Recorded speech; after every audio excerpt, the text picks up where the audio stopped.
Le port de Dinan n'a pas attiré que les amateurs d'histoire ou d'aventures maritimes, il a aussi fasciné de nombreux peintres depuis le 19e siècle. Des tableaux notamment conservés dans les réserves du musée de Dinan, comme cette huile d'Isidore Dagnan de 1836 ou celle de George Clarkson Stanfield en 1871.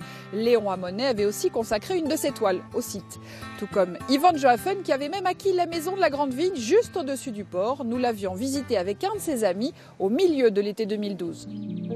Des bords de la Rance noyés dans la végétation, la demeure ne dévoile que très peu de ses atouts.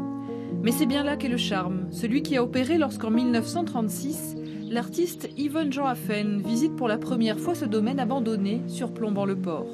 La porte était fermée, la clé était perdue, elle m'a raconté avoir dû enjamber le mur et découvrir une sorte de jungle qui, à mesure qu'elle avançait, la séduisait de plus en plus. Ce qui a conduit l'artiste parisienne en Bretagne, c'est une rencontre majeure en 1925, celle du peintre Mathurin Méheut, dont elle fut à la fois l'élève et l'ami. La maison de la Grande Vigne deviendra un lieu privilégié de cette complicité artistique. Il a été sans conteste le maître d'Ivan Johaffen à un moment de sa vie, mais l'élève aussi a su prendre ensuite son envol et mener une œuvre qui lui est tout à fait propre et particulière. Une œuvre riche de centaines de dessins, de peintures, de décors et même de céramique.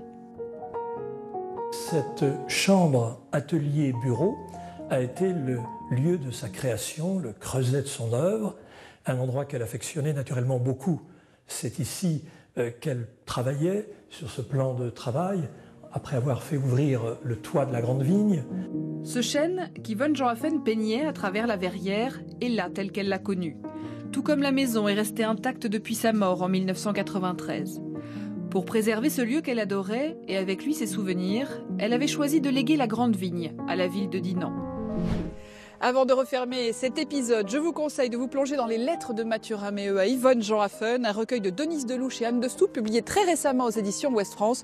Vous y découvrirez une correspondance magnifique, très richement illustrée.